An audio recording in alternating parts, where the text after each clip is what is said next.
Sejarah peradaban dan pemikiran ekonomi Islam kontemporer abad ke-19 sampai periode awal abad ke-20.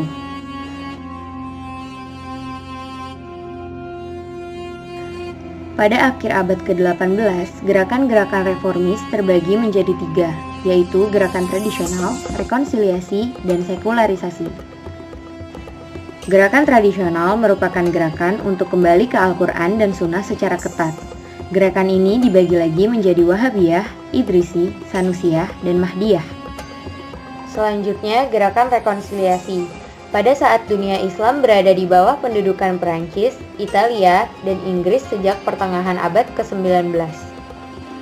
Orang-orang Islam menyadari betapa tertinggalnya mereka dari dunia barat dalam hal ilmu pengetahuan dan teknologi, sosial politik, dan sistem pendidikan. Dua aliran reformasi utama datang dari dua bagian berbeda dari tanah Islam, yaitu Mesir dan benua India. Reformer dari Mesir bernama Muhammad Abduh dan Jamaluddin Al-Afghani, sedangkan reformer dari India bernama Abu A'la Maududi yang mencetuskan Jamaat Islam. Terakhir, yaitu gerakan sekularisasi. Gerakan ini dipandang oleh beberapa terkemuka Muslim dan pembuat kebijakan sebagai hal penting dalam modernisasi. Contohnya yaitu Presiden Anwar el-Sadat dari Mesir. Presiden yang dijuluki sebagai presiden beriman, namun beliau bersedia untuk membuang ide-ide Islam dengan menghidupkan ide Barat demi menciptakan modernisme.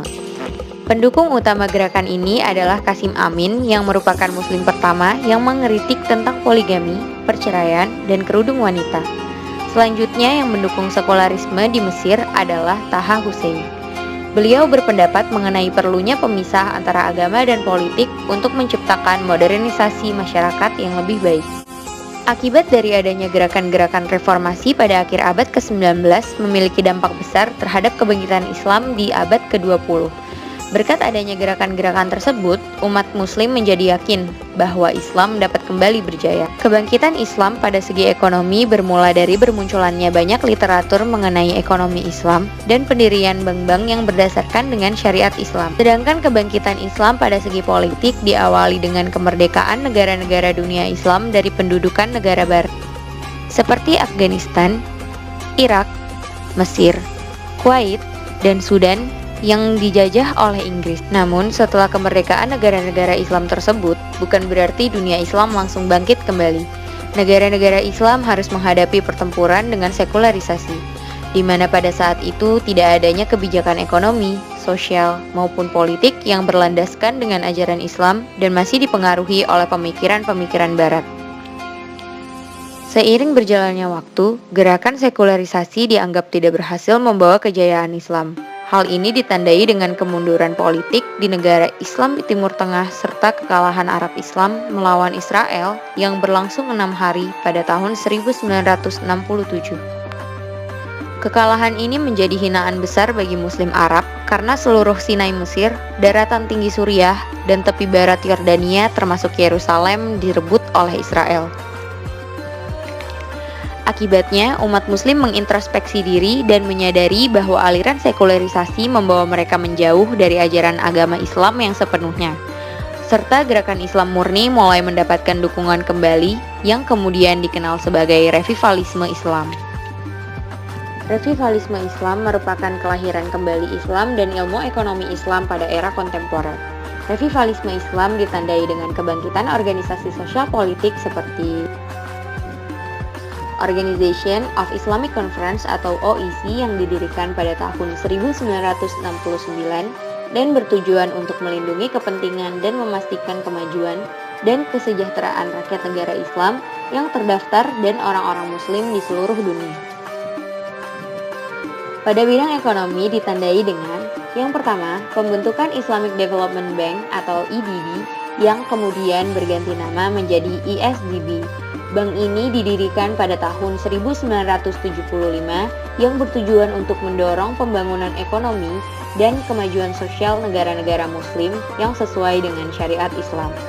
Yang kedua, Islamisasi sistem ekonomi di beberapa negara muslim. Pada tahun 1979, Pakistan di bawah pemerintahan Presiden Jenderal Ziaul Haq mendeklarasikan diri akan mengubah seluruh sistem ekonomi menjadi sistem ekonomi Islam, seperti pendirian institusi zakat dan penerapan perpajakan Islam. Ketiga dan yang terakhir adalah pembentukan institusi keuangan Islam. Hal ini ditandai dengan didirikannya bank syariah pertama di Mesir pada tahun 1963, yaitu Bank Tabungan Midhamar oleh Ahmed Al-Nagar.